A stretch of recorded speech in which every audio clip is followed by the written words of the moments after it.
fois, il y a eu plusieurs personnes qui m'ont dit ce qu'on a aimé, c'est qu'enfin on voit que l'argent va directement là où elle doit aller. Il n'y a pas d'intermédiaire, si vous voulez ce que je veux dire. Alors moi je pensais choper l'enveloppe. C'est avec plaisir que je vous remets. Merci.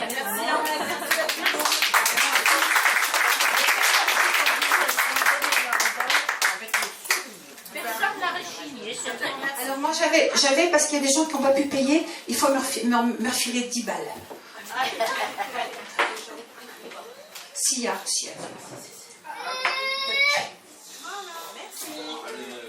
Alors je dois vous dire que je suis en famille. Je ne suis pas frustrée. Voilà. Bon, ben grand merci. Ça y est, vous voilà soulagés. C'est à moi maintenant. Hein? Bonsoir tout le monde. Deuxième conférence. Celle-ci fait un peu la suite de la première. Puis si vous n'avez pas été là à la première, c'est pas bien grave. Je suis toujours embêtée avec les titres. Il y a quelqu'un qui me disait hier, oh moi je crois qui me disait, oh là là ça me dit rien la frustration, mais j'aurais pu l'appeler le manque, la souffrance, enfin, j'aurais pu mettre d'autres titres, mais ça s'appelle la frustration. Je fais suite à la... Ça va, c'est pas trop fort, ça va? C'est moi qui dois être fort alors. Hein, c'est un peu... Non, c'est pas trop fort. Parce qu'en général, j'ai pas une forte voix, mais alors là... j'ai évidemment donné la frustration parce que c'est quand même de bon ton. Hein, on est vraiment dans l'air du temps. Et que d'être frustré, c'est quelque chose qui n'est pas fiable actuellement. C'est compliqué. Ça fait suite à l'autre conférence qui était donner un sens à sa vie. Et ce que je pouvais en dire, c'est que la vie en elle-même n'avait pas de sens, si ce n'est que d'être en vie. Et que le sens, c'était nous qui donnions le sens à notre vie. Et qu'il était important que lorsque nous n'étions pas bien dans ce chemin de vie, de pouvoir changer de posture pour pouvoir aller dans un ailleurs, c'est-à-dire quitter pour aller ailleurs. Mais pour quitter, il faut lâcher et il faut aussi aborder évidemment la frustration. Alors la frustration, c'est un grand titre, et puis vous voyez avec une maison, et j'aurais pu l'aborder de plein de façons. Vous imaginez bien que là, ce dont j'ai envie de faire ce soir, c'est de proposer de survoler, hein, ça me met toujours un peu en réflexion, 30 minutes, 45 minutes, et j'espère sur vos questions après pour diriger un peu notre rencontre. Alors, j'aurais pu l'aborder, la frustration, sur être frustré de ne jamais être aussi bien, de ne jamais être belle comme on veut, beau comme on veut, à l'âge qu'on veut. Frustrés, les uns qui ont des enfants n'en veulent pas, ceux qu'on n'en ont pas en veulent, ceux qui sont en couple veulent être seuls, ceux qui sont seuls veulent être en couple. Enfin, voilà, il y a toujours toutes les frustrations de ce qu'on n'a pas. Et puis, pourquoi est-ce que c'est de bon ton, la frustration? Pourquoi est-ce que c'est en ce moment? Pourquoi est-ce qu'on voit autant de symptômes qui sont liés à ce manque, hein? Parce que derrière la frustration, je vais aborder des points. Évidemment que quand on parle de frustration, on parle de manque, puisqu'on ne peut pas avoir tout ce qu'on veut. Il est évident que je vais parler de désir, je vais parler de la différence du désir et du besoin. Je vais parler aussi du plaisir. Puis alors là, je vais un peu plomber le truc, un peu à la Schopenhauer, hein, qui disait qu'on est toujours frustré de ce qu'on n'a pas et ennuyé de ce qu'on a. C'est pas drôle ça, hein, en fait. Hein. Frustré de ce qu'on n'a pas et ennuyé quand on l'a. Ça, c'est vraiment quelque chose qu'on peut connaître à l'intérieur de nous. Et puis, je vais frustrer un peu, on va dégringoler un peu, parce que je vais parler du désir qui est mal dirigé, pour aller vers un plaisir pathologique, d'accord, et un faux besoin. Alors là, on va descendre un petit peu, hein, puisqu'on est typiquement là dans les dépendances, dans nos addictions. Et évidemment, dans les addictions, on voit bien qu'on ne choisit pas, on va vers quelque chose qui n'est pas bon sur nous. On a toujours un endroit, évidemment, où on a un comportement qu'on n'arrive pas à contrôler plus ou moins. Et puis après, eh bien, je vais parler un tout petit peu du manque, hein, parce que derrière la frustration, il y a le manque, mais quand même, nous en Europe, on manque de quoi? On peut quand même se poser la question, quoi. Hein, de quoi on manque? Et puis après le manque, on va quand même remonter un petit peu, c'est-à-dire que vous proposez des pistes de réflexion pour sortir un petit peu de tout ça, et puis pour retrouver la joie de vivre, parce qu'on est quand même là pour ça. Et puis je vous laisserai la place aux questions. Voilà, c'est parti. Alors, j'ai pensé à la frustration. Je pense que, voilà, vous avez vu, j'ai des petits-enfants qui sont là. Et le sujet est venu parce que je n'ai pas abordé la frustration avec l'enfant tyrannique, hein, qu'on voit beaucoup plus apparaître parce que les enfants de maintenant ne sont plus du tout les enfants qu'il y avait. On n'a plus du tout. Hein. C'est plus les mêmes enfants. On est un peu paumés. Et puis les enfants sont un peu au centre. Et j'aurais pu rentrer par la porte de la frustration avec l'éducation bienveillante, positive. J'aurais pu rentrer là-dedans parce que je n'ai pas pris cette porte-là. Hein. J'ai plutôt pris, évidemment, plutôt chez l'adulte, le comment, évidemment, on gère nos frustrations. Et c'est en regardant un de mes petits-fils, je ne dirai pas lequel, parce qu'ils sont là, qui est à l'âge, qui a besoin de dire le non, pour dire à son papa et sa maman, je ne suis pas d'accord avec vous, je ne suis pas toi maman, je ne suis pas toi papa, et j'ai besoin de dire non. Et j'ai insisté, je regarde la scène, et en effet, il a fallu lui dire non. Et quand j'ai vu dans l'état dans lequel il était, je ne m'en souvenais plus, hein, parce qu'il y a un âge, on ne se souvient plus de nos enfants, évidemment, mais c'était une vraie souffrance, quoi. Il était bouleversé d'émotions, c'était une vraie souffrance. Et je me suis dit, mais je comprends pourquoi nous n'arrivons pas à vivre ce que nous n'arrivons pas à voir, nos frustrations. Pourquoi, dès que nous sommes installés dans notre fauteuil, dès qu'on se réveille le matin, dès qu'on est le soir, dès qu'on est en état de pause, comment se fait-il évidemment qu'à ce moment-là, ça se met à ruminer, ça se met à mettre du stress, on sent le manque, hein, le symptôme du manque. Le manque, ça va être dans le scénario de la tête. Moi, je suis très forte pour les scénarios du mental, je les aime bien. C'est qu'est-ce que je fais là, je ne sers à rien, pourquoi je ne suis pas en train, je devrais passer l'aspirateur, je vais faire le ménage, ou alors je devrais couper l'ordre, enfin chacun a ses trucs. J'ai vraiment autre chose à faire plutôt que de ne rien faire. Ça arrive à tout le monde, ça je défie, il n'y a pas quelqu'un qui n'ait pas vécu ça, et de se dire la culpabilité de ne rien faire, et en même temps cette espèce de rumination qui se met en place à ce moment-là. Et bien évidemment que la rumination et la dévalorisation se met en place le matin quand on se réveille, on l'entend, il faut bien avoir le temps de pouvoir l'entendre, c'est-à-dire c'est le moment de pause. Et dans ces moments de pause, eh bien c'est là que je vois toutes les semaines, et j'entends toutes les semaines, qu'on me dit, de toute façon, moi, vous savez, c'est comme ça, je ne peux pas me poser. Je ne peux pas ne rien faire. Je suis née comme ça. Je suis nerveux ou je suis nerveuse. C'est génétique. Ah, bah, je suis évidemment, à ce moment-là, on ne peut plus faire grand-chose. Si c'est génétique, ça ne va pas être simple. Donc évidemment, les gens qui vont se reconnaître, soit ils vont être dans « je ne fais rien, mais je ne fais rien du tout hein, », parce qu'on a les extrêmes, hein, comme tout, c'est-à-dire que c'est plombant, ça va être la journée des séries toute la journée, ça va être les journées de rien faire avec la culpabilité, ou alors en effet, l'hyperactif qui va passer l'aspirateur, et c'est souvent, et c'est comme ça, les hommes et les femmes vont dire je ne serai heureux et je ne serai bien que quand le ménage sera fait. Autrement dit, ils ne seront jamais bien, parce que le ménage, c'est bien un truc qu'il faut refaire tous les jours, quand même. Donc vous voyez que ne rien faire, c'est quand même prendre le risque de toucher le manque, et comme on ne supporte pas bien la souffrance dans nos sociétés, dès qu'on est dans le manque, ça fait mal, et comme avoir mal, on ne sait pas comment faire avec la souffrance, alors on la fuit. Et alors on va toujours ailleurs et on fait, et on fait, et on fait. Là, pour parler de frustration, il faut que je m'y fasse à ce moment. Parler de frustration, c'est aussi parler évidemment de ne pas faire ce qu'on a envie de faire. Ça veut dire que tout à chacun, on a connu ça, mais peut-être vous le connaissez maintenant, c'est de se dire en effet, j'ai envie de faire ça, j'ai envie de faire du sport, j'ai envie de créer un projet, j'ai envie de... Voilà, il y a des désirs qui se mettent en place. Et j'en ai parlé la dernière fois, et on est en face de la procrastination.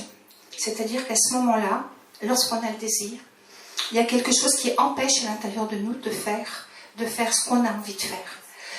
Alors, bien sûr qu'il y a quelque chose qui est vraiment de notre actualité, parce que tout va vite, tout va trop vite. Hein.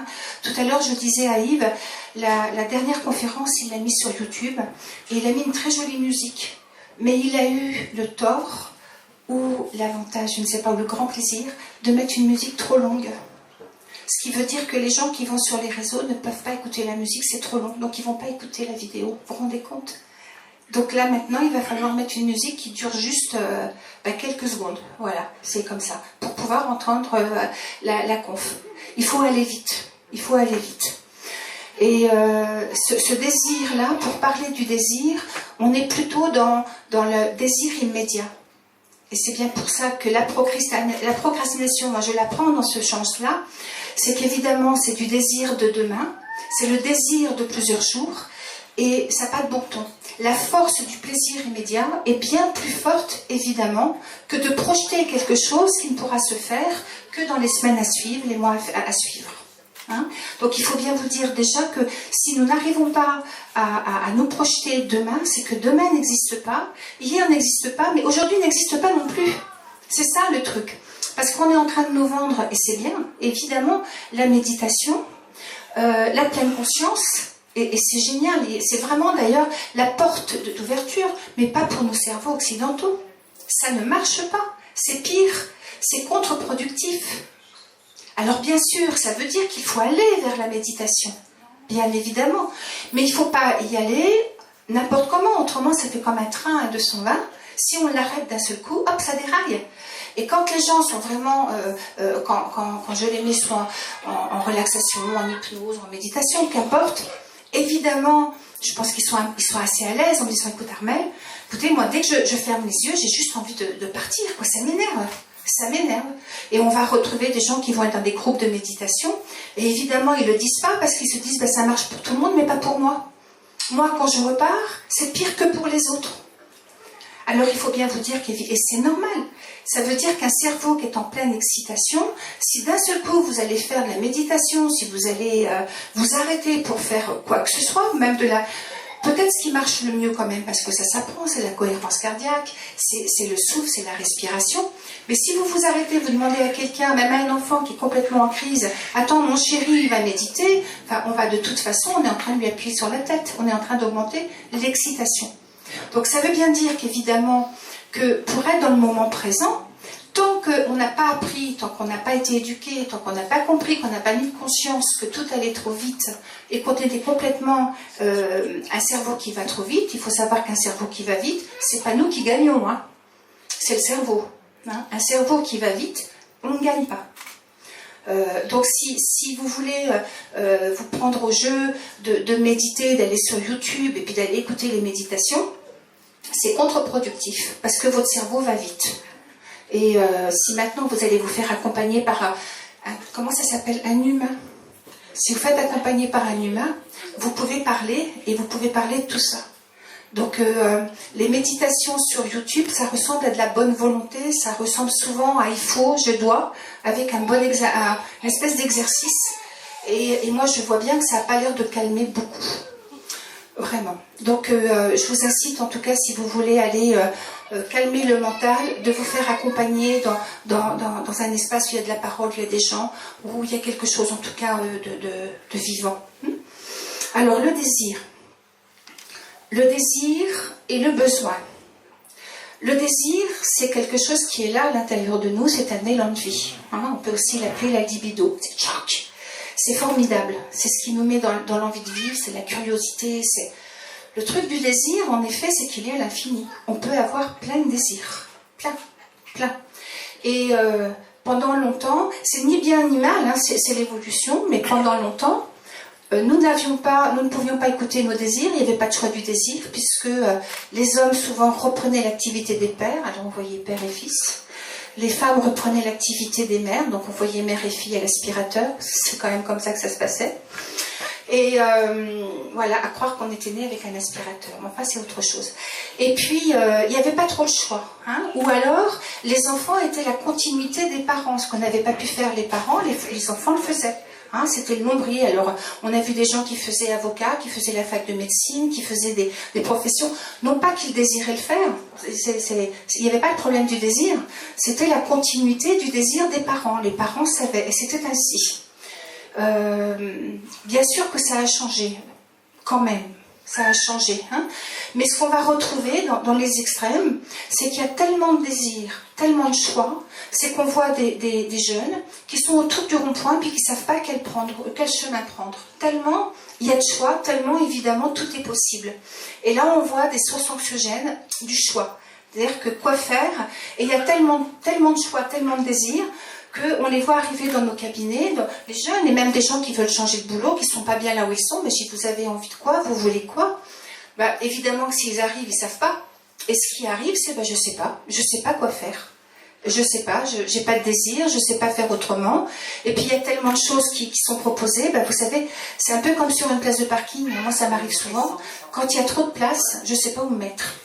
Hein, bah, c'est un peu la même chose, hein, quand il y a vraiment trop de choix. Donc, ce qui veut dire que le désir, ça s'éduque, ça s'apprend. Et le désir, eh bien, n'est pas la même chose que le besoin. Un besoin, c'est limité. Hein. Quand on va au café, je ne sais pas, vous avez consommé quelque chose, je pense que Sophie, elle ne vous a pas demandé de quoi vous avez besoin. Hein. Elle vous a sûrement demandé qu'est-ce que vous désirez. Parce que ce n'est pas un besoin, ce n'est pas nécessaire, on n'est pas obligé d'aller consommer. Le besoin, il est limité. Le besoin, on a beaucoup été sur la pyramide de Maslow, elle change un peu, on a un peu bougé la pyramide, mais ça reste un petit peu quand même quelque chose, c'est dans les besoins vitaux et physiologiques. Le besoin, il n'y a que nous qui puissions les comprendre, qui puissions les toucher. Hein, personne d'autre que nous. Et quand on dit cette phrase qui n'est pas toujours sympa, moi je la trouve un petit peu toxique des fois, c'est tu es responsable de ta vie, tu es responsable de tes choix, écoute à l'intérieur de toi, on ne sait pas trop ce que ça veut dire, surtout quand on ne va pas bien, puis qu'en plus on nous dit on est responsable de notre vie. Franchement, c'est pas top, quoi. Hein. Mais par contre, le terme responsabilité, c'est peut-être pas comme ça qu'il faut le prendre. Moi, je le prends parce que j'aime bien les racines des mots, à avoir l'habilité, la responsabilité, l'habilité à écouter ses propres besoins. Et ça, c'est une histoire d'éducation. Et puis, si c'est pas fait dans l'enfance, on peut le faire dans l'adulte. D'écouter nos besoins. Et puis après, on a donc tant qu'à faire le plaisir. Et ce plaisir, eh bien, c'est ce qui nous rend vivants, c'est ce qui fait qu'on est aussi sur Terre, c'est d'avoir du désir et du plaisir. Et ce plaisir-là, normalement, il arrive à saturation. Il y a un contrôle du plaisir. Donc tout va bien. On dit que quand tous les besoins sont comblés, on est heureux. Quand il y a un besoin qui ne va pas bien, on est en fait effectivement en manque. Voilà, dans le désir, le plaisir, le besoin. Maintenant, si tout allait bien, on ne parlerait pas de frustration. On a des cerveaux matures, tout va bien, l'adulte est comblé, l'enfant a appris, tout va bien. Bon, c'est un peu utopique, hein, c'est pas comme ça que ça se passe. Alors derrière, on va avoir évidemment quelque chose qui va débloquer au niveau du cerveau. J'avais envie de parler de l'addiction ce soir. D'abord, c'est un sujet que j'adore, vraiment. Ça a augmenté. Alors, je ne peux pas vous donner de chiffres parce que les chiffres, quand j'ai été voir un peu partout, on en fait dire un peu ce qu'on en veut. Et en fonction de là où on va, on n'a jamais les mêmes chiffres. Tout ce que je sais, c'est que ça augmente. Qu'il est de bon ton que les addictions augmentent parce que tout va vite. Et que comme tout va vite, on est en hyperexcitation. Et comme on ne sait pas se poser parce qu'on ne sait pas toucher notre souffrance, dès qu'on souffre, évidemment, on va combler la souffrance. Donc il est évident que dans cette rapidité-là, on va avoir des postures de remplir à l'extérieur.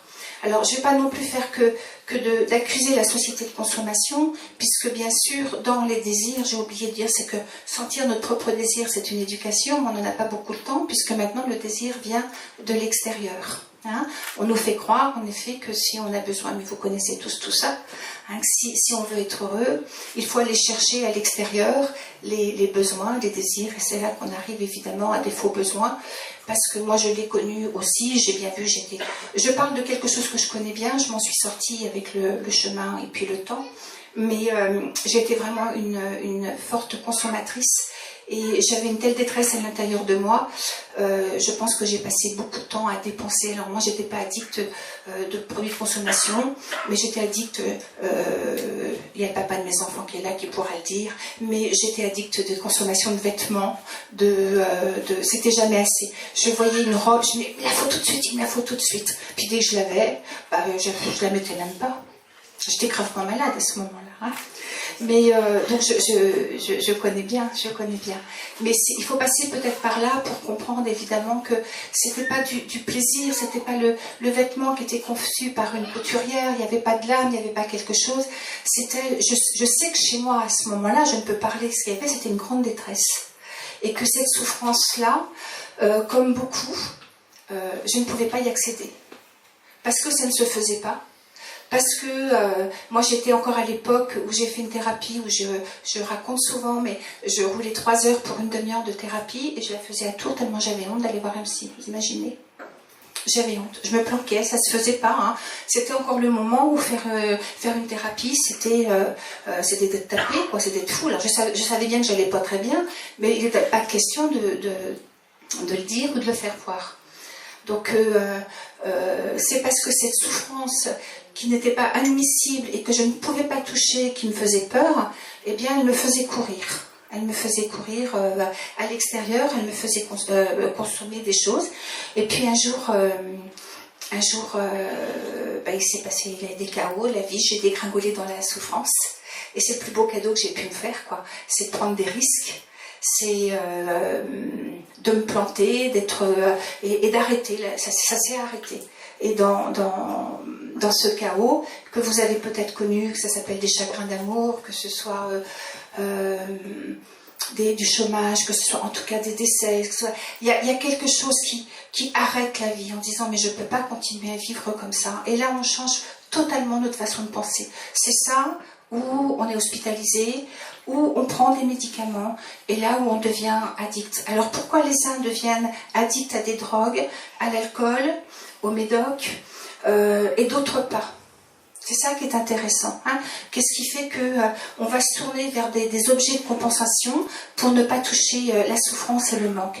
Alors attention, moi je dis ce soir, en effet, ma façon de voir que dans l'attitude addictive, derrière il y a de la souffrance, mais il n'y a pas que ça. Hein. Quand on voit maintenant que les 12-20 ans vont toucher les drogues, les alcools, qu'il y a un vrai décalage entre les parents, la conscience des parents, qui n'ont pas conscience que leurs petits chérubins, quand on va les chercher à des soirées pyjama, sont déjà sur YouPorn en train de se regarder des films cul. Hein. Il y a un vrai décalage. Il y a aussi un vrai décalage par rapport à l'alcool. C'est un tout petit peu plus catastrophique qu'on ne le voudrait. Donc c'est pas forcément dû à une souffrance parentale, c'est dû évidemment à l'environnement, mais c'est quand même dû chez les jeunes à une structure qui est vulnérable et sensible. C'est-à-dire que tous les jeunes ne vont pas tomber dedans. Mais pour ceux qui vont tomber dedans, il y a quelque chose de l'influence qui se met en place et de la relation parentale. Mais si je reviens à l'attitude addictive, moi je suis très sensible en effet, ça m'arrive de le dire, hein, mais c'est vraiment très rare, je crois en tout cas. Je crois que ça me fait crier à l'intérieur de moi quand j'entends, hier matin encore, c'est vrai, hein, j'étais, ou ce matin, hier matin, parce que j'adore aller prendre mon café le matin en ville, et il y a un type qui dit, fallait pas que lui en promettre, hein, qu'est-ce qu'elle picolait la vache? Et alors ça y est, tout le monde commençait à parler de cette femme qui n'était pas là, et je crois qu'il y a un titre que je n'aime pas, c'est « Il est alcoolique » ou « Elle est alcoolique ». Il est drogué, elle est droguée. C'est vraiment quelque chose qui... Parce que ce n'est pas ça. Ce n'est pas ça. Dire ça à quelqu'un, c'est lui appuyer la tête sous l'eau. Hein, donc si vous entendez, et on peut être pris au piège à le dire soi-même, mais c'est avant tout des gens qui souffrent. Et cette souffrance, alors il y a 2 étapes. Où on ne veut pas mettre de la conscience sur la souffrance, on est en déni de sa propre souffrance, et on vend le truc, hein, on vend. C'est fous-moi la paix, je bois et je suis bien comme ça, et je me drogue et je suis bien comme ça, et puis je prends des médocs et tout va bien. Ok, tant qu'il n'y a pas d'effet secondaire, pourquoi pas? Pourquoi pas, hein. Le problème de l'addiction, c'est qu'en effet, tout à l'heure je vous ai parlé de l'hyper-excitation du cerveau. Pour l'addiction, eh bien, il faut, pour la frustration, il y a quelque chose qu'on ne gère plus, hein, entre le plaisir immédiat. Le plaisir immédiat, c'est qu'on ne peut pas faire autrement. On ne peut pas faire autrement. C'est pas qu'on ne veuille pas projeter nos trucs, mais c'est qu'on est pris dans quelque chose de l'immédiateté, là, maintenant, hein, ce qu'on appelle des pulsions. Eh bien, dans la posture addictive, quelle qu'elle soit sur des films porno, il y a de plus en plus de consultations, évidemment, d'addiction à la pornographie. Les femmes aussi, hein, il n'y a pas que les hommes, les femmes aussi, hein, dans les pulsions. Plus il y a de pulsions, moins on contrôle, plus il y a du stress, plus il y a de la vasoconstriction, plus il y a de la masturbation, plus il y a une excitation sexuelle, et il faut bien qu'elle se mette en place quelque part, il faut qu'elle sorte.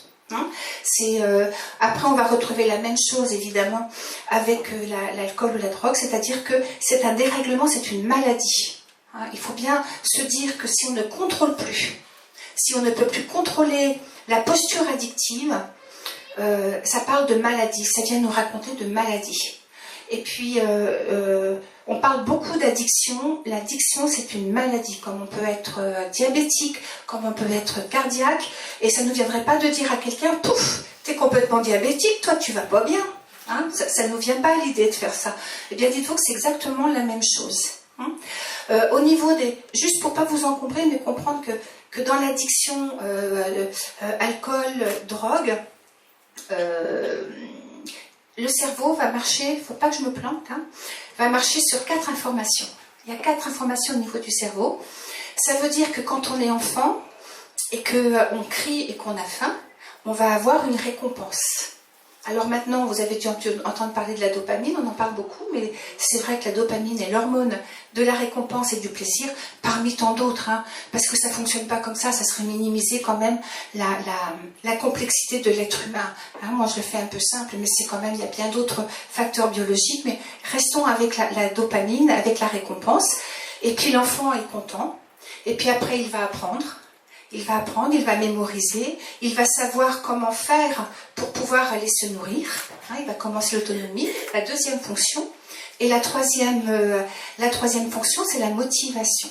Alors la motivation, c'est la posture à mettre en place pour faire quelque chose, pour aller faire quelque chose. C'est la motivation. Si on veut se mettre en place pour changer une habitude, par exemple, se dire tiens demain je vais aller faire du sport, eh bien il faut bien aussi avoir la récompense de faire du sport, il faut bien apprendre, se dire comment je vais faire, après il va y avoir une motivation parce qu'il faut bien changer de posture, hein, il va bien falloir peut-être se mettre avec des vêtements et puis quelque chose, et puis après on va avoir le contrôle.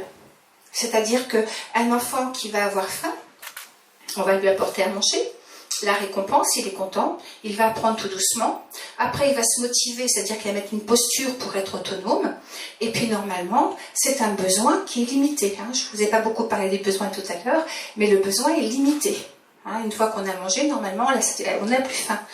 Une fois qu'on a dormi, on peut toujours vouloir dormir, on ne peut pas dormir plus. Le besoin est limité.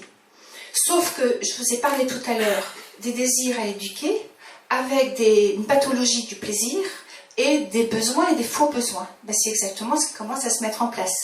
C'est-à-dire que dans la pathologie de l'addiction, ce qu'on fait quand on ne veut pas rester en place, hein, alors on peut parler des addictions, c'est-à-dire que dès qu'on est posé, hop, on va aller évidemment se remplir, hein, on va se remplir symboliquement, on se remplit d'amour, hein, c'est quelque chose qu'on met dans l'oralité.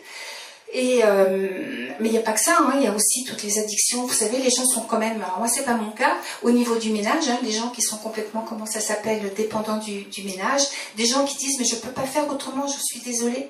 C'est-à-dire qu'ils ne peuvent pas rester en place du tout. Alors, on peut parler d'addiction à partir du moment où la volonté ne peut pas agir. Hein, lorsque les gens ont des achats compulsifs, les jeux, hein, les jeux, ça va loin. Hein. Les achats compulsifs, on va parler d'addiction à partir du moment où on ne peut pas contrôler et à partir du moment où il y a des effets secondaires, bien sûr. Hein. Des effets secondaires pour soi et des effets secondaires pour l'entourage. Donc dans la maladie de l'addiction, au niveau du cerveau, les 4 fonctions dont je vous ai parlé, il y en a 2 qui peuvent encore marcher ensemble, c'est les 2 premières, mais les 2 dernières, il n'y a plus de contrôle et il n'y a plus de motivation. C'est-à-dire que la motivation, la posture de faire, elle se fait n'importe comment. D'ailleurs, les gens le disent, mais j'ai fumé, mais je ne m'en suis même pas rendu compte. J'ai pris un verre, mais je ne me suis même pas rendu compte. C'est-à-dire qu'il n'y a pas de contrôle, mais il n'y a pas non plus de conscience.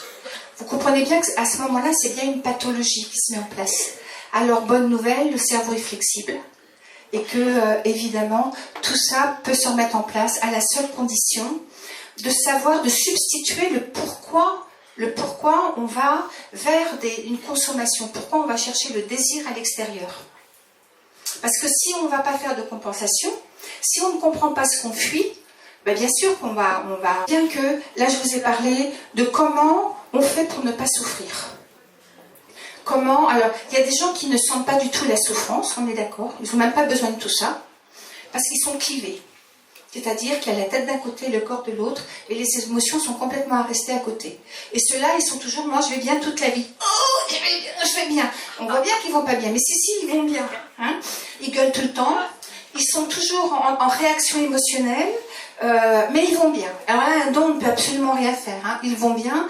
Alors c'est pas que, mais ils sont tellement, la souffrance a tellement été enfouie, elle est tellement enfermée, il y a tellement une carapace émotionnelle que la souffrance, il n'y a pas la conscience. Ils peuvent pas dire. Et puis de toute façon, c'est impossible, impossible de dire je vais pas bien.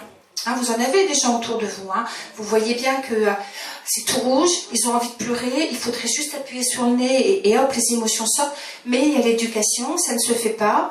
Il y a aussi l'histoire quand même de ne pas être vulnérable.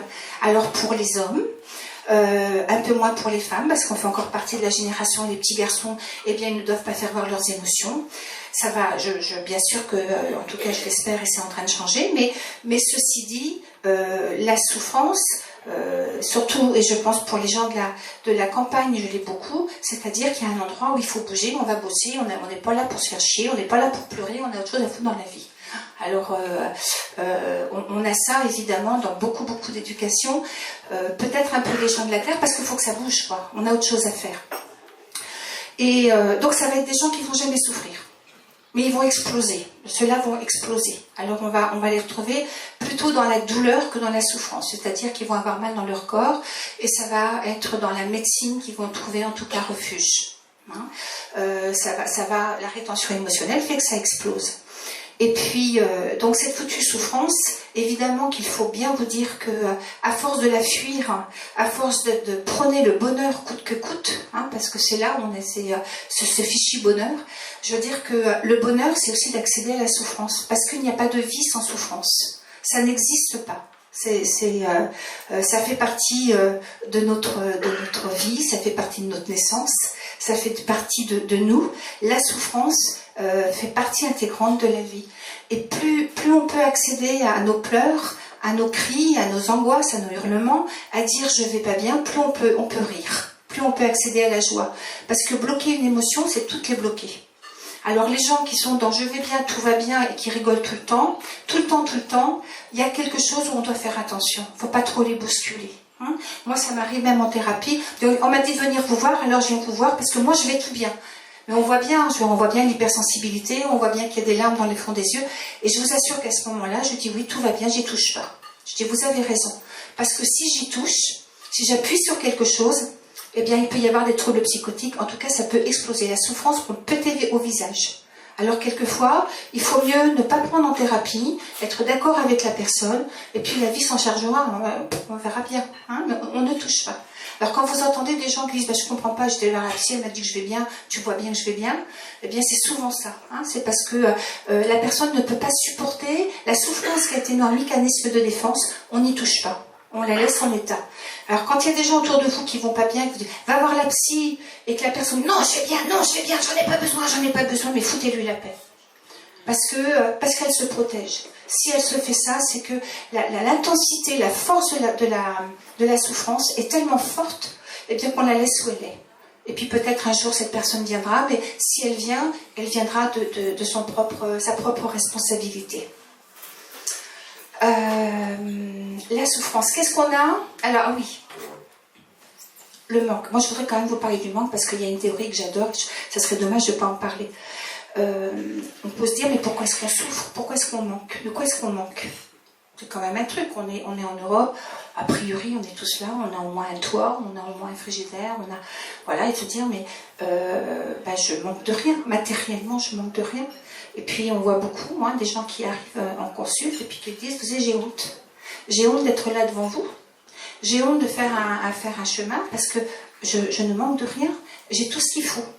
Et ça, c'est terrible parce que heureusement que c'est pas la possession, que c'est pas le statut social, c'est pas notre compte en banque, c'est même pas le pays d'où on vient qui nous permet d'être heureux.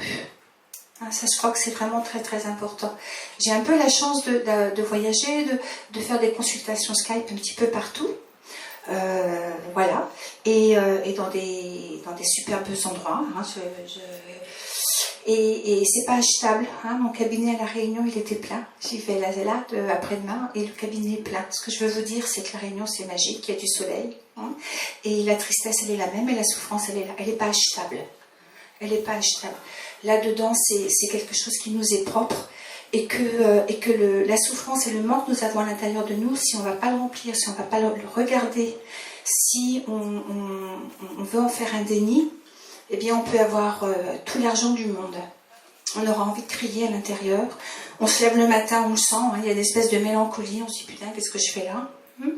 Et les gens me disent, d'ailleurs c'est drôle, quand je me réveille le matin, je sens une espèce de mélancolie, de tristesse à l'intérieur de moi. Et dès que je suis au travail, tout va bien. Mais le premier truc, c'est...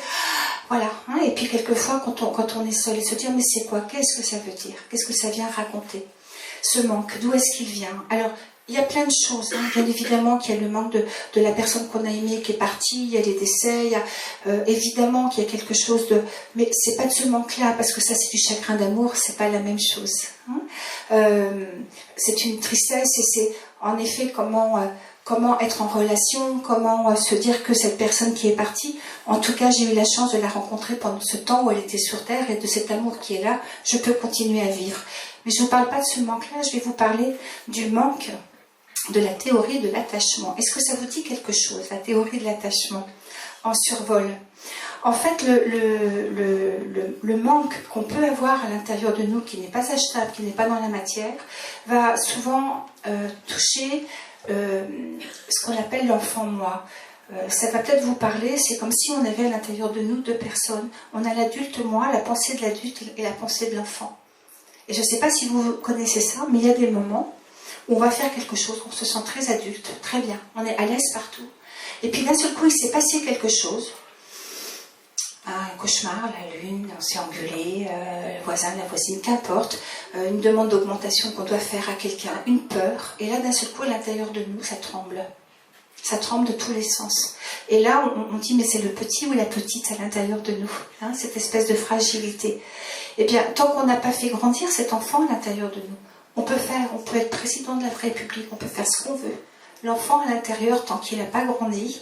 Alors, je vais remettre les choses un peu parce qu'on parle souvent de l'enfant à l'intérieur et on me dit, ben oui, il n'y a pas d'enfant à l'intérieur. Non, bien sûr qu'il n'y a pas d'enfant, c'est imagé.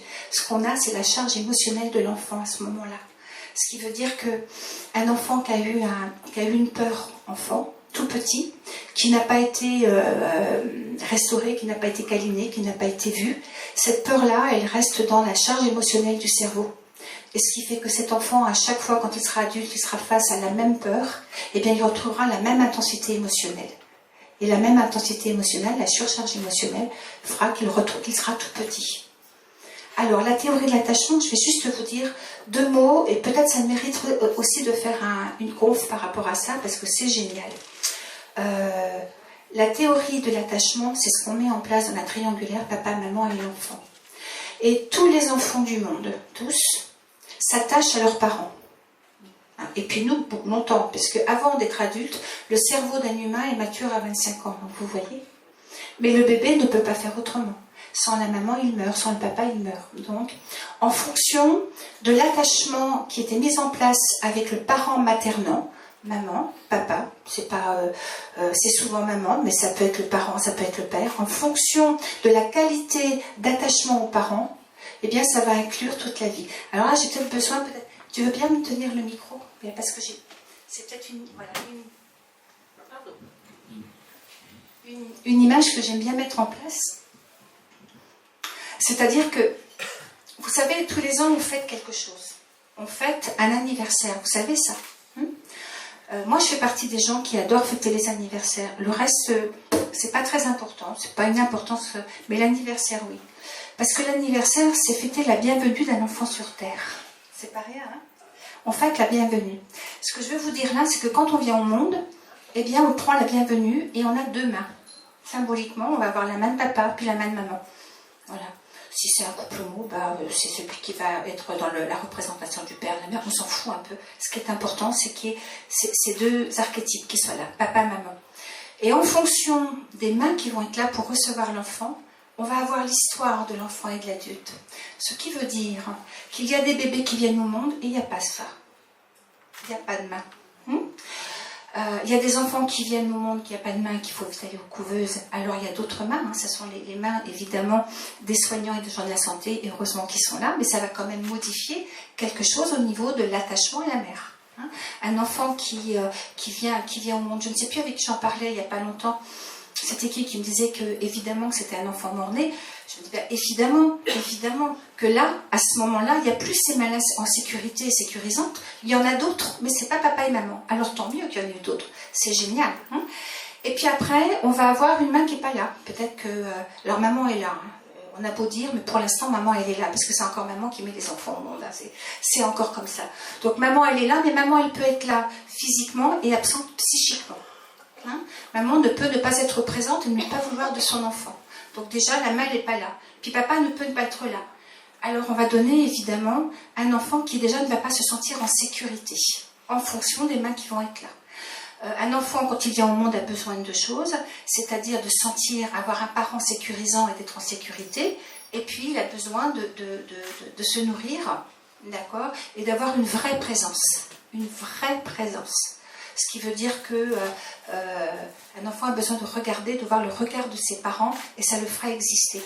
Mais on a autre chose qu'on a maintenant, qu'on n'avait plus avant. Avant, on avait ça. On avait souvent les abandons, on avait les absences. Maintenant, ce qu'on voit arriver, c'est pas ça. C'est ça. C'est-à-dire la surprotection.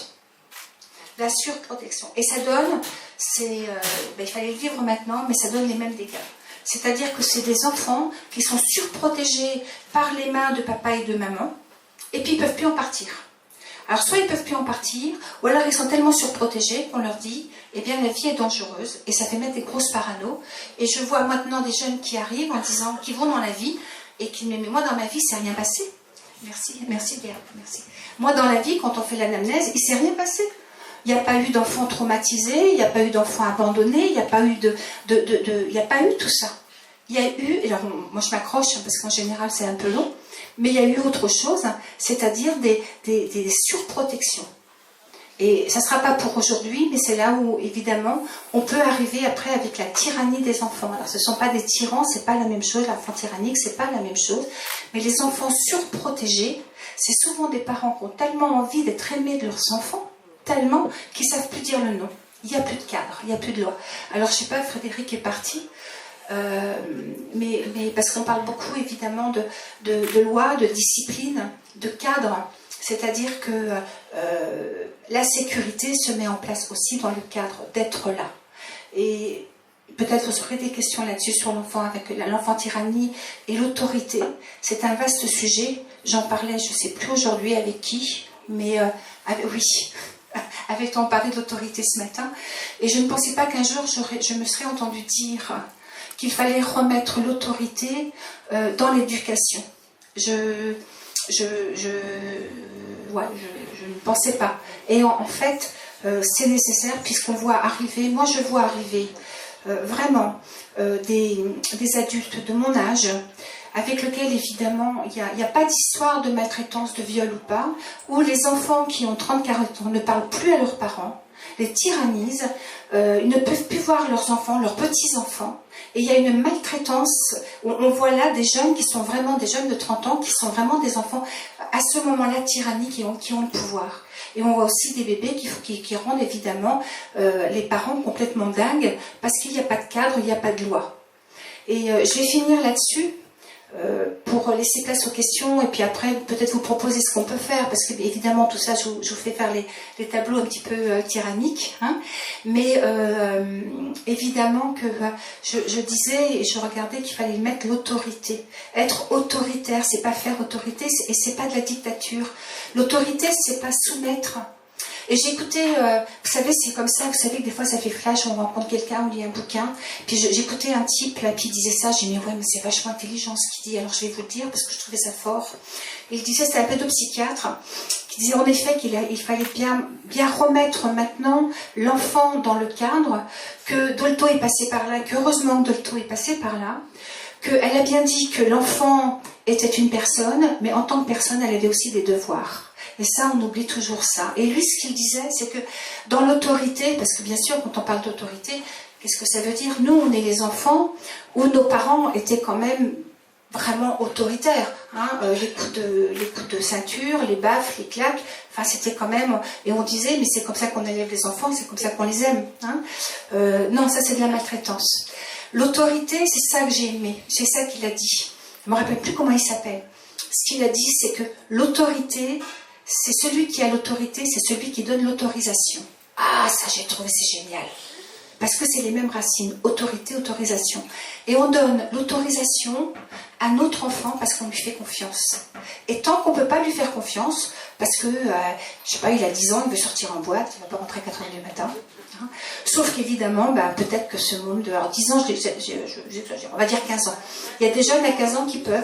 Parce qu'évidemment, ils ont une structure interne, ils ont un équilibre, où on sait qu'ils peuvent partir et on peut leur faire confiance. Et puis d'autres, non, parce que plus vulnérables, plus fragiles, et puis parce que, voilà, le contexte n'est pas le même. Si nous sentons qu'en effet, on ne peut pas donner confiance, on ne donne pas l'autorisation et on fait autorité. C'est pas la même chose que de faire autorité pour écraser, pour avoir le pouvoir sur l'enfant. C'est une autorité d'autorisation pour élever l'enfant. D'ailleurs, on élève les enfants. Les élever, c'est les faire grandir et qu'ils nous dépassent et qu'ils puissent aller encore un petit peu plus loin que nous. Voilà, je pense que j'ai fait le tour de mon plan. Je suis à peu près cool dans les temps. Est-ce que c'est clair? Est-ce que ça va? Moi, j'aimerais bien qu'il y ait un peu maintenant des questions, qu'il y ait des échanges, des partages. Si je sais répondre, évidemment, je le fais. Si je ne sais pas, je vous dis, je ne sais pas. Puis il y aura peut-être quelqu'un qui saura à ce moment-là. Voilà. Est-ce qu'il y a quelqu'un qui... Est-ce que vous avez des questions? Merci. Merci.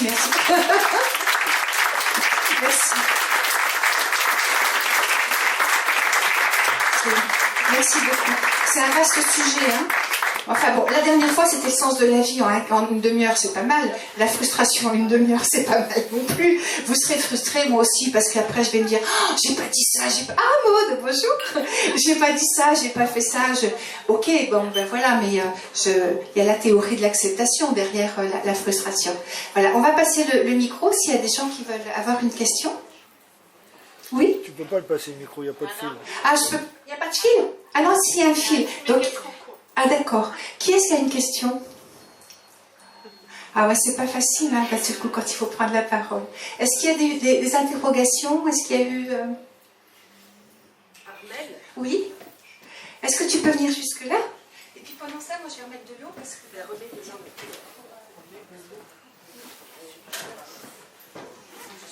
Je te laisse mettre de l'eau.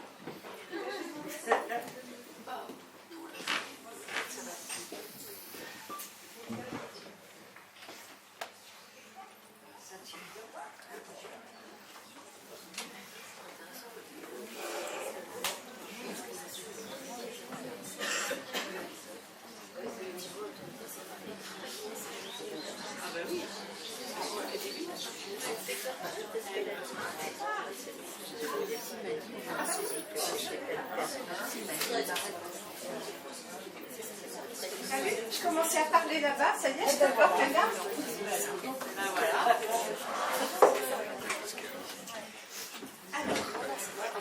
Moi, ce qui m'intéressait, c'était tout ce qui concernait la plasticité. Parler de plasticité du cerveau.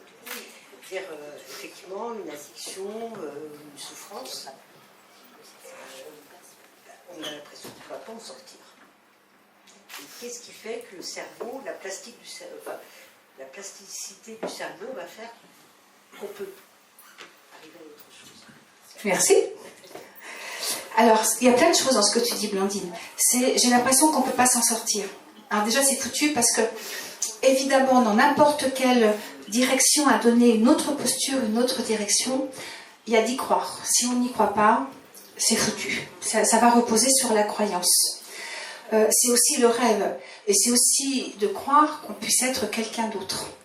Ça veut dire que, je vais répondre, hein, mais dans un cerveau qui est dans l'addiction, ce que l'on sait, c'est qu'on n'a même pas besoin de consommer. L'anticipation, la rêverie, l'imaginaire suffit en elle-même déjà pour pouvoir déjà avoir de la dopamine et de la récompense. Donc après, c'est pas suffisant, il faut encore un autre shoot. Ça veut dire que c'est l'imaginaire. Hein, c'est-à-dire qu'on y pense toute la journée. Donc il y a un réseau neuronal, ce qu'on a vu parce que c'est tout récent, et puis peut-être que ce qu'on dit là dans 10 ans, ça c'est autre chose. Heureusement qu'on a l'imagerie, heureusement qu'on a pu travailler, on voit bien que notre cerveau, à tous les âges, est en train, on peut toujours apprendre encore et encore et encore. C'est-à-dire qu'on peut refaire des nouveaux trajets neuronaux. C'est comme une autoroute. Et à un moment donné, il faut arrêter d'être sur l'autoroute pour se retourner tout doucement, pour remettre des nouveaux trajets, des nouveaux synapses, hein, des nouveaux neurones qui se remettent en place. Et là, hop, on va remettre un nouveau trajet neuronal. Mais comme une rééducation, hein, quand il y a comment ça s'appelle, le syndrome de l'amputation, c'est pareil. Les gens vont rêver qu'ils ont toujours encore leurs jambes parce que l'imagerie du corps n'a pas encore été modifiée. Et tout doucement, un jour après jour, hein, l'imagerie du corps va se modifier. C'est exactement la même chose. Ça parle pour tout. Ça s'appelle l'apprentissage. Alors, c'est de refaire. Alors, je lis, moi, je lis beaucoup. Je suis une dingue c'est ma passion. Toujours, je dis que je suis addict, mais à la limite, c'est vrai, une vraie passion, c'est la différence, parce que de cette passion-là, eh bien, je fais que ça, mais ça ne me fait pas de mal, et puis ça fait de mal à personne. Alors, je veux bien continuer. Et je lisais sur une nana qui est nonne, bouddhiste, et elle disait qu'il y avait la loi, il ne faut pas que je me plante, des 5 C, non, ou des 3 C. Ah merde, qu'est-ce qu'elle disait? Je l'ai raconté à quelqu'un, mais c'était chouette ce qu'elle disait. C'était répéter, mais c'est R, ça s'est passé. En fait, c'est répéter. Et je me rappelle que le 3e C, parce qu'elle disait c'est con, mais c'est comme ça. C'est-à-dire que de toute façon, c'est notre cerveau pour pouvoir avoir... C'est de l'apprentissage. Il faut apprendre. C'est tout doucement. Et c'est pour ça que dans les attitudes ou les postures qu'on voudrait changer, c'est-à-dire que la motivation, être motivation, ça se fait jour après jour. Et ça se fait comme on fait avec un enfant. C'est-à-dire que voilà pourquoi je hurle quand on dit à quelqu'un t'es qu'un pauvre drogué, parce qu'à ce moment-là, on le remet dans quelque chose. On ne lui donne aucune chance. On est en train de l'enfermer, de faire un diagnostic, et on l'enferme. C'est de la souffrance qui s'exprime, et puis après, tout doucement, eh bien, la rééducation. Et là, en effet, pour refaire l'apprentissage, eh bien, c'est d'avoir quelqu'un qui est à côté, donc il y a souvent un cadre thérapeutique, ou une personne dans les groupes AA, ou un référent, mais surtout la famille. Bien sûr, l'environnement. Si l'environnement n'est pas là, faut oublier, quoi. Ou alors il faut quitter la famille. Mais ça fait beaucoup, quoi. Ça fait beaucoup à changer.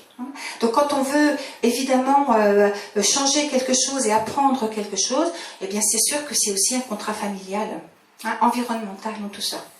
Tu vois? Mais la plasticité, c'est quelque chose qui est très récent. De toute façon, les neurosciences, elles ont quoi 20 ans, 30 ans, 50 ans. Il y en a qui... les neurosciences affectives chez l'enfant, quand on parle de l'EMDR ou des traumatismes, c'est tout récent. Tout ça, c'est des gouttes d'eau. Hein. C'est tout récent. Hein. C'est juste extraordinaire. Et puis, il y a encore tellement à faire parce que c'est énigmatique tout ça. Ça répond un peu à ta question? Ouais. Hein. Mais c'est d'y croire, parce qu'il y a des gens qui sont abstinents, parce qu'il y a des gens qui ont arrêté, et que ça existe. Et donc si ça existe une fois, ça existe multiplié, quoi. Et puis c'est une sacrée fierté après, en tout cas. Est-ce qu'il y a une autre question?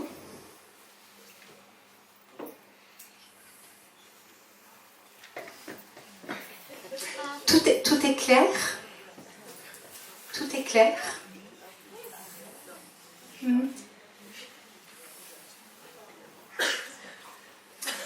Moi, j'essaye de voir si j'ai oublié de dire des trucs, parce que j'avais pensé à la théorie de l'attachement, et puis il y en a une autre qui est quand même vachement sympa, par rapport à la frustration, c'est la théorie de l'acceptation. Hein? C'est-à-dire que c'est Arnaud Desjardins qui a beaucoup remis ça en place, c'est-à-dire de dire oui à ce qui est. Ça veut dire que, on vieillit, ça descend. Quand on est jeune, eh bien, des fois, on veut être vieux, hein, ce que je disais tout à l'heure. On voudrait être différent, on voudrait faire d'autres études. On voudrait toujours être à côté de soi. Hein. C'est jamais bien là où on est, jamais bien. Ce qu'on a, c'est jamais bien. C'est quelque chose qui... Et la théorie de l'acceptation, eh bien, c'est de dire oui à ce qui est. Ça ne veut pas dire qu'il faut subir, ça ne veut pas dire qu'il faut rien faire. Ça ne veut pas dire ça. Ça veut dire que si je dis oui à ce qui est, je peux poser à l'intérieur de moi. Voilà. Et à partir du moment où je suis posée, mon cerveau est moins en stress, moins en hyperexcitation, moins en ébullition. Et dans cet espace-là, je peux prendre les meilleures décisions possibles là où j'en suis. Vous voyez, ça change tout. Hein. Parce que dire toujours non à être en lutte, c'est fatigant. Ça prend de l'énergie, ça prend de la pression, ça prend du stress. Et ça ne change rien à rien. Ça veut dire que là, il pleut, voilà. Qu'est-ce qu'on peut faire d'autre? On peut peut-être chanter avec une plume, essayer de faire changer le temps, mais nous, je ne sais pas si on sait bien le faire. Mais la seule chose qu'on puisse faire, c'est dire oui, il pleut, quoi. Et prendre la décision, est-ce que je sors, je prends un parapluie, je fais quoi? Mais en tout cas, ça passera. Et dire oui, c'est soulageant. Et après, on peut prendre des décisions. On peut peut-être même dire non après. Hein? Mais de passer par la théorie, par la thérapie de l'acceptation, c'est... Voilà. Et est-ce que vous avez des questions? Est-ce que ça vous a un peu, quand je vous ai parlé de la méditation, est-ce que vous êtes d'accord avec ça? Est-ce qu'il y a des gens qui ont essayé de méditer et puis qui se sont rendus compte que ça les énervait plutôt qu'autre chose? Oui, tout à fait. Hein? Ouais? Vous connaissez ça? Hein? Vous comprenez pourquoi? Ah oui. Hein? Parce que prenez vraiment l'image du train, quoi. Si vous arrêtez un train à 220, il déraille. Si vous êtes toujours en train de faire quelque chose, hein, toujours, et que votre cerveau, il tourne, il est toujours en hyperactivité, si vous fermez les yeux, je vous dis, écoutez, fermez les yeux, et on va partir dans un voyage, mais vous allez le faire. Mais au bout de même pas, tout dépend de votre intensité de rumination. Mais très très vite, on m'énerve avec son truc. Hein. Là, ça hein? Alors, il y avait une conférence qui était prévue sur la méditation. C'est vaste comme sujet parce que je pense que de péché, on le sait, hein, la méditation. C'est pas ça. La méditation, c'est adressé à certaines personnes qui sont vraiment dans l'éveil, qui sont vraiment qui font que ça toute la journée. On fait des erreurs avec ce terme. Je pense qu'on devrait parler de concentration. C'est pas la même chose, c'est les premiers pas. On fait un abus de mots pour la méditation, ça se mérite. C'est quelque chose comme la flexibilité du cerveau. Ça veut dire qu'à un moment donné, c'est un apprentissage et on y retourne. Et la méditation zazen, c'est pas quelque chose qu'on arrive à avoir là comme ça, c'est normal. Par contre, on va commencer par la concentration. Et la concentration, eh bien, quand on parle de la cohérence cardiaque, quand on parle de la respiration, hein, moi j'ai appris je vais quelquefois dans des retraites bouddhistes et eh bien au départ je pourrais faire venir, hein, comment il s'appelait, Pierre Bourges de Poitiers et on commence par compter, voilà, on compte des perles et on fait de la concentration ou on compte la respiration. Et je vous assure, le soir, déjà, quand on sent qu'on ne peut pas s'endormir, ou des foutus 3 heures du matin, vous savez, quand on se réveille, eh bien, déjà, de compter les respirations, ça met de la concentration. C'est-à-dire que c'est un détournement. C'est un détournement du mental. Le cœur bat moins. Oui. Oui, non, mais c'est juste extraordinaire. Hein. C'est la cohérence cardiaque, la respiration, la concentration. C'est juste des approches magiques parce que c'est physique, c'est biologique et puis c'est du bon sens. Hein. C'est du bon sens. Hein. Donc c'est du détournement des sirènes. Alors on ne va pas aller s'accrocher au poteau pour pas entendre les sirènes, mais on va les compter, on va faire autre chose. On va essayer de ruser le mental. Alors voilà. Ouais. L'humain est drôlement foutu quand même, parce qu'il a besoin, c'est pour un autre thème, il a besoin de souffrance pour apprécier le plaisir. Alors c'est pas un besoin de souffrance, c'est qu'on vient au monde. Déjà quand on donne la vie, on donne la mort. Et là, c'est pas un besoin, c'est là quoi. On donne les deux. Oui, mais de par la souffrance, généralement, il apprécie, il a plus la notion du plaisir. on a les deux à l'intérieur de nous. On a les deux à l'intérieur de nous. Ce qui est ennuyeux, c'est que quand toute la souffrance, elle prend tout l'espace de la visibilité et qu'il n'y a plus de porte du plaisir, qu'il n'y a plus rien. Parce que quand même, en tout cas, moi, ma profession que je fais, je me suis pas présentée. En fait, j'ai pas du tout. C'est vrai que je me suis pas présentée. Ben, je me présente, je m'appelle Armelle.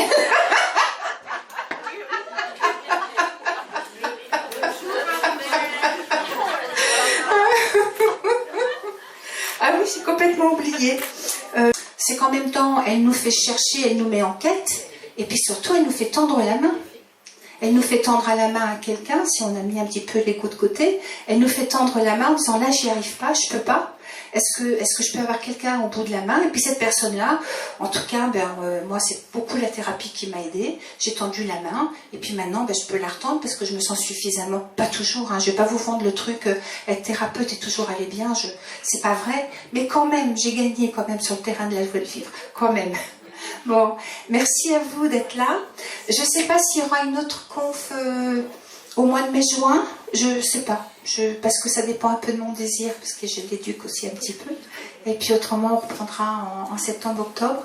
Yves, je te remercie de filmer, d'être là.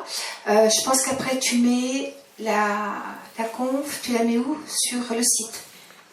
Ouais, ça c'est Romain qui fera ça. D'accord. Donc voilà, donc vous pouvez retrouver après sur Radio Alpa, sur le site de Radio Alpa, hein, la conférence. Voilà. Merci à vous, merci d'être là. Au revoir.